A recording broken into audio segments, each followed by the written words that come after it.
You're now listening to the Engage the Rockies podcast, your go-to podcast for local and state issues concerning Colorado.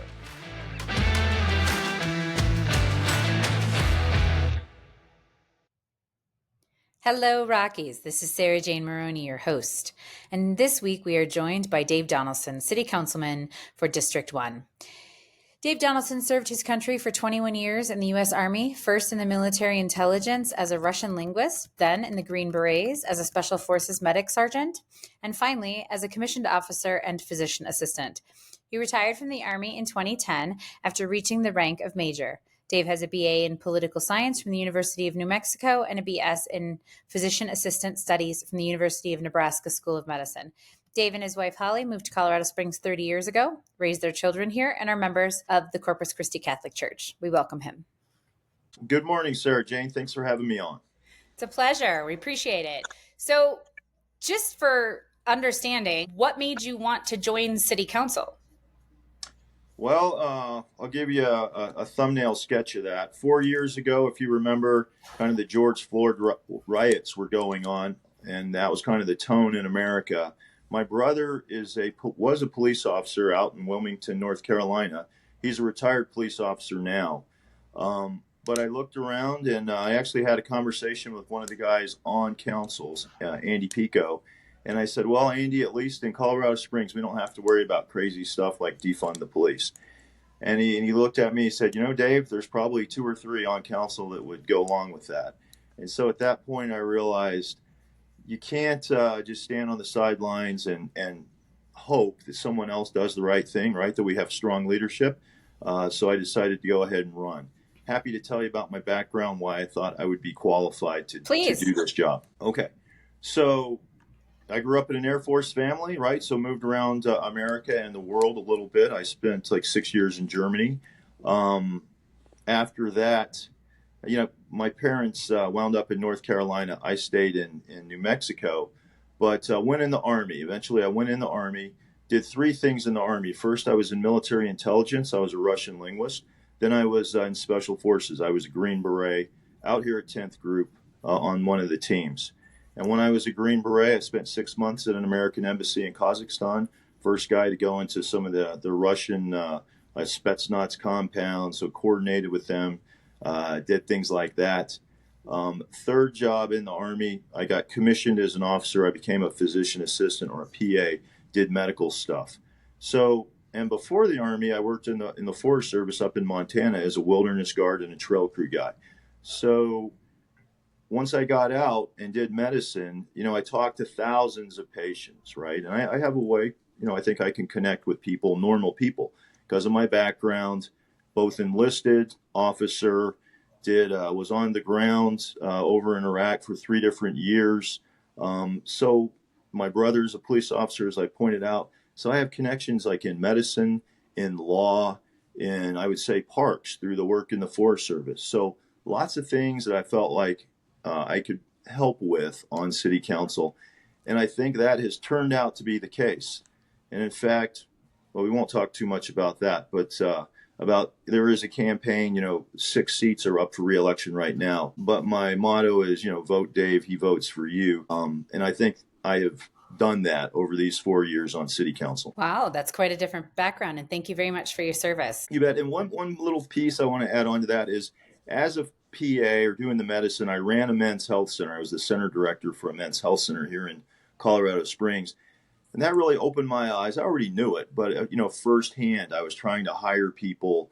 I was trying to follow all the regulations that the government puts out there, both in the medical world and just as a small business, trying to comply with that, trying to have great customer service and balance all those things. So it really gives you an appreciation for what our small businesses go through on a daily basis in Colorado Springs. And oftentimes, I don't want to go too much into it either in terms of the paltry salary that a city councilman has, but you probably have a day job as well. Well, my day job is taking care of the citizens of Colorado Springs. I don't have any other work, but okay. I'm fortunate. I retired out of the Army after 21 years, so I have that Army pension. My wife and I have we've invested a little bit in the stock market, and sometimes you lose some money, sometimes you make some. So we do that. And, we've lived frugally, right? So that's another way I can relate to regular citizens. When we were first married, I was a junior enlisted guy in the military. I used to ride my little mountain bike all the way down from basically the center of Colorado Springs to Fort Carson and back 4 days a week to save money on gas. And for us, it was a big deal, to order a pizza once a month.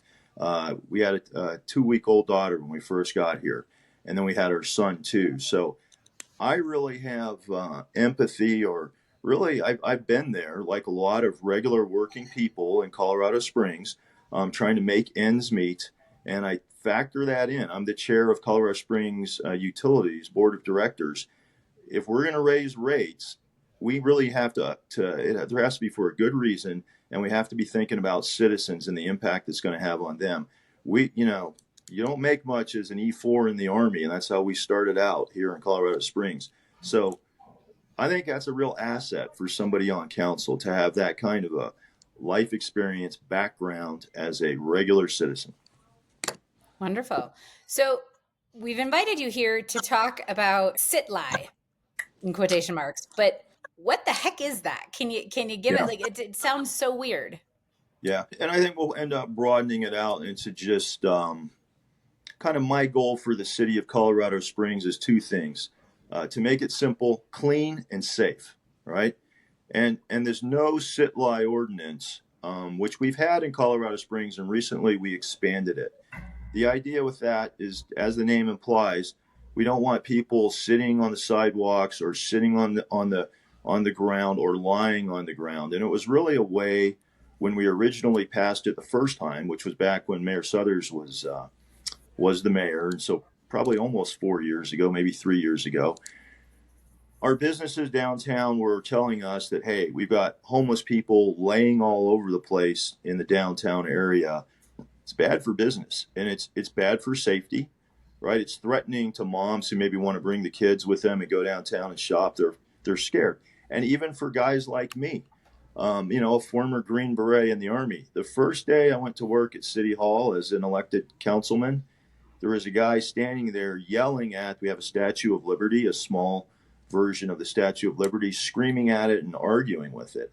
And I thought, and I'm someone with a concealed carry permit, and I was like, holy cow, you have to be ready to fight or draw down on the way into City Hall. Unacceptable, right? Our city should not be that way.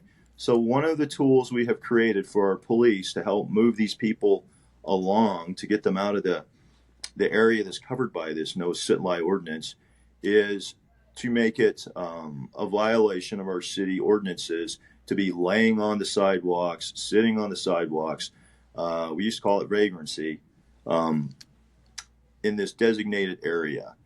Just a month or two ago, what we did was we expanded it to the south side of Nevada Avenue, south of where the I-25 goes over to the top, down along there through that corridor on South Nevada. The businesses were very happy we did that because, again, it hurts their business to have homeless people laying around. And a lot of our homeless have addiction problems, right? It's addiction to alcohol or drugs, and then mental health problems. Not the kind of people you want to interact with when you're trying to go into a shopping center, a grocery store, any kind of small business. I don't know what the vote was on that. Maybe you can tell me. In terms of the first time versus the expansion of it, was the council mostly in favor? Yeah, this most recent vote was a 7-2 vote.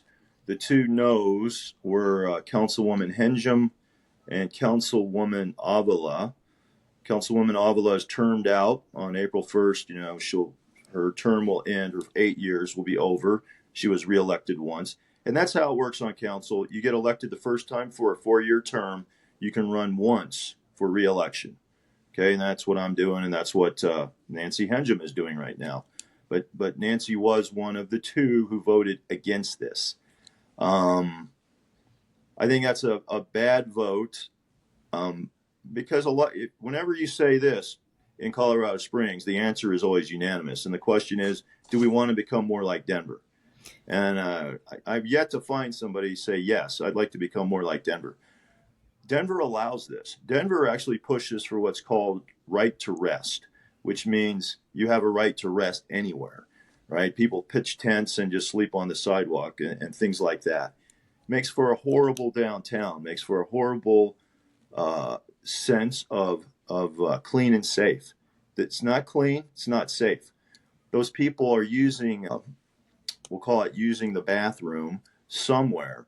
And that is it's a big hygiene issue also. I also serve on the El Paso County Board of Health. We've had outbreaks of disease in the county and in the city, some of which trace back to the homeless population. And the fact that some of them refuse to use the resources we have, which is largely, and I think ideally, the Springs Rescue Mission, right? If you can take care of your activities, your activities of daily life, you can get yourself dressed, you can brush your teeth, you don't need medical assistance. That's the place where we have it set up for them to receive help in a lot of ways. First, just basic shelter, food, but also counseling, assistance with job applications, assistance with, there's laundry facilities there to get their clothes clean. There's a way to have if they have a dog, which some of them do, there's a place where their dog can stay. It's really, when people say, well, we have to have something for the homeless, we can't just punish them or use law enforcement. We have that set up. It's just a matter, in America, we used to be able to involuntarily treat people with mental health problems, like the guy I told you about screaming at the Statue of Liberty. Police would have come, arrested that guy, or taken him into custody, taken him to the hospital. He would have been evaluated. He has a mental health condition, schizophrenia, something, and he would have been involuntarily held and treated. And it would have been up to mental health professionals to decide if he would be able to take care of himself or not. Now the courts in the United States have made it that these people, if they aren't an obvious risk to you or themselves, they can't be held. We see what's happening to our cities in the United States. We are only, we're the 39th largest city. It's not good enough. That answer doesn't work, right? Who prefers this over the way our inner cities were in the 50s? Who thinks this is better? I certainly don't. Wow. Can you explain a little bit? I think that the city gives money to Springs Rescue, somehow helps fund it. You're 100% correct. And in fact, this also goes back to the courts. What the courts tell us is that if we are going to enforce our no camping ordinances, you're not allowed to camp, in the city of Colorado Springs, there has to be a place for these people to go to, right? You can't tell them you can't camp here unless there's somewhere for them to go. And so that is, the city helps to fund the Springs Rescue Mission to the tune of $500,000 a year, just right out of the, generally it comes right out of our budget, our general fund. And they also get some other funding through different organizations, which the city helps those organizations, and then those organizations contribute. So we fund that. It's a good thing to do. It's a great place. I would encourage citizens that want to learn more about it. You could call them and ask to take one of the tours, which they have periodically. You can go down there and see the operation. When I did the tour, the CEO was Jack Briggs back then, a former Air Force general, and it reminded me a lot of when we deployed to Iraq, and you get to these camps or whatever you want to call it, and they have everything right there.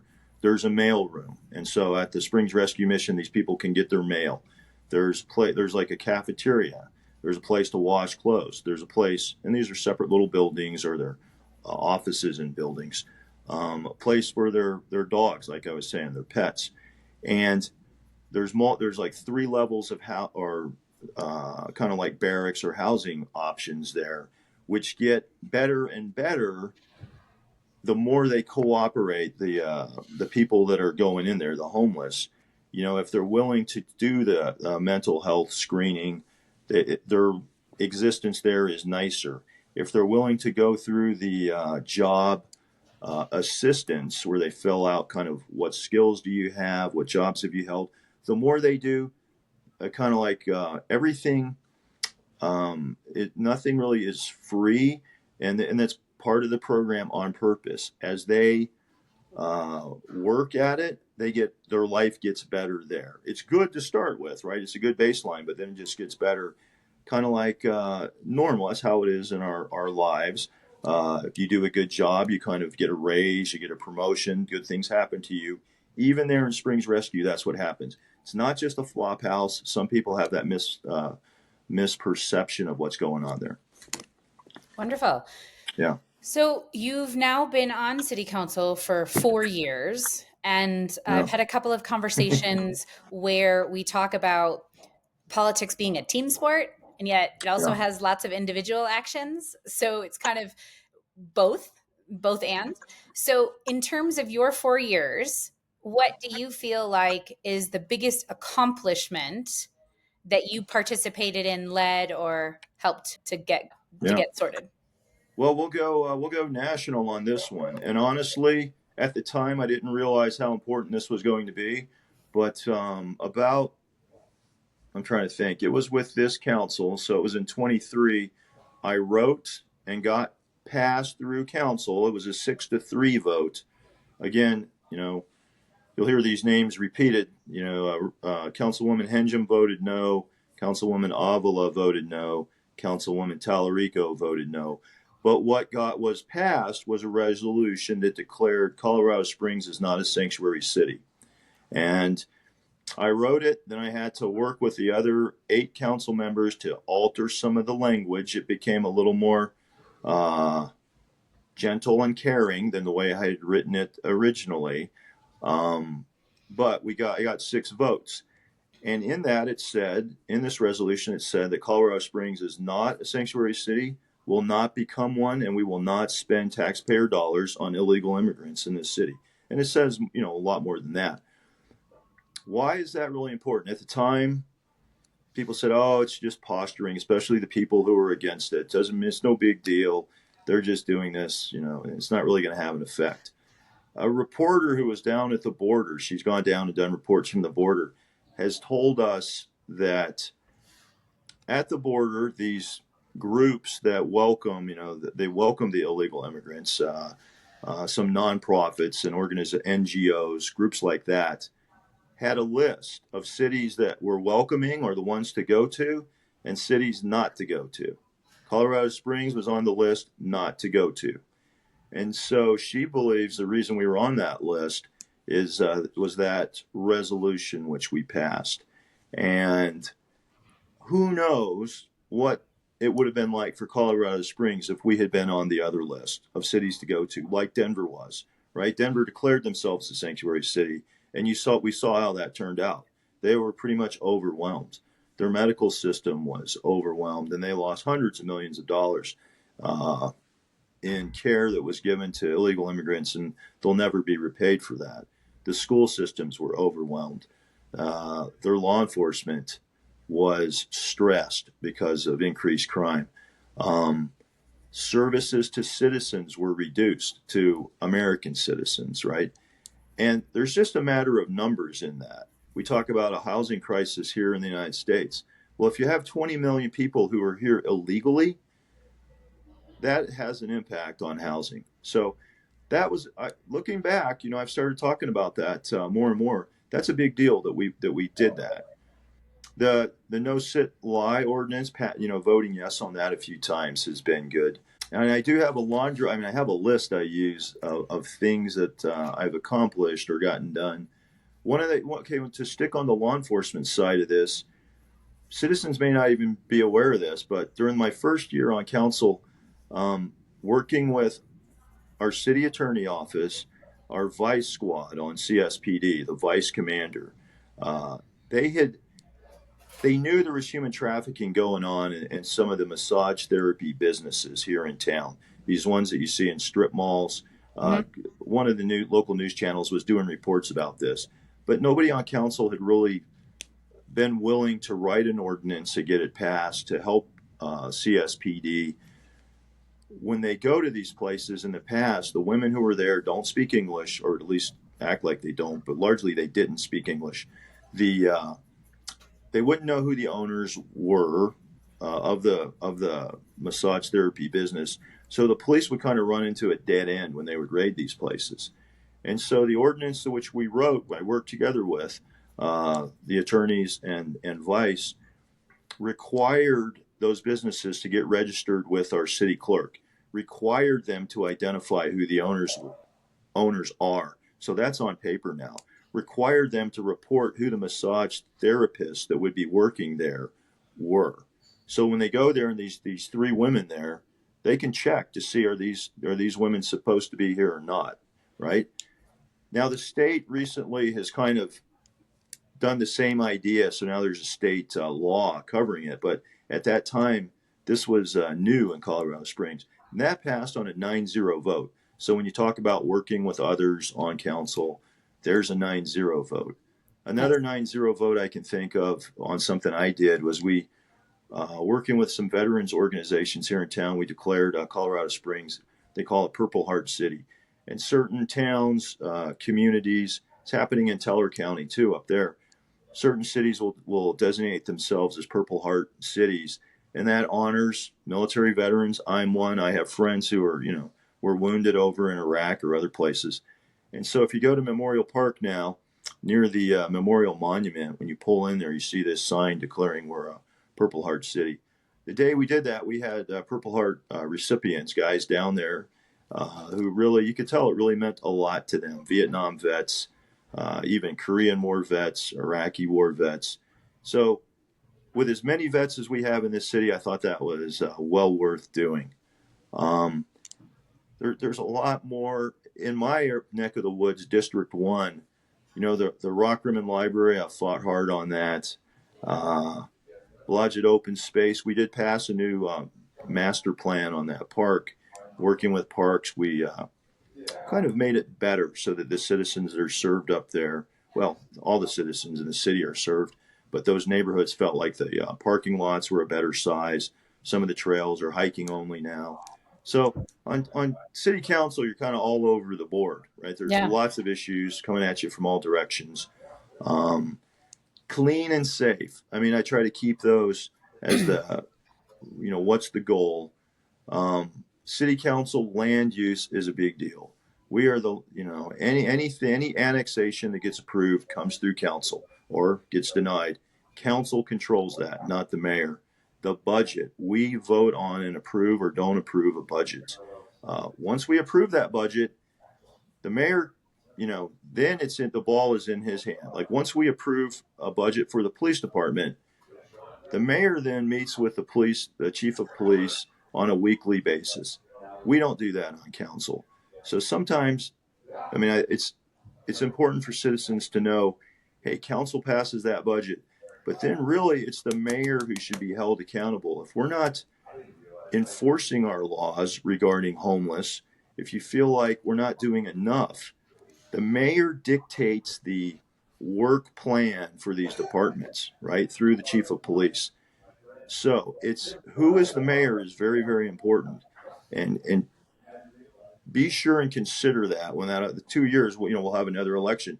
The mayor's doing a good job. If you think, hey, crime is good, etc., re-elect. If you think it's not, don't blame council. If we cut his budget, blame us. If we gave him what he asked for, then we have a strong mayor form of government. He will either be rewarded for his successes or not for what citizens aren't happy with. Mm-hmm.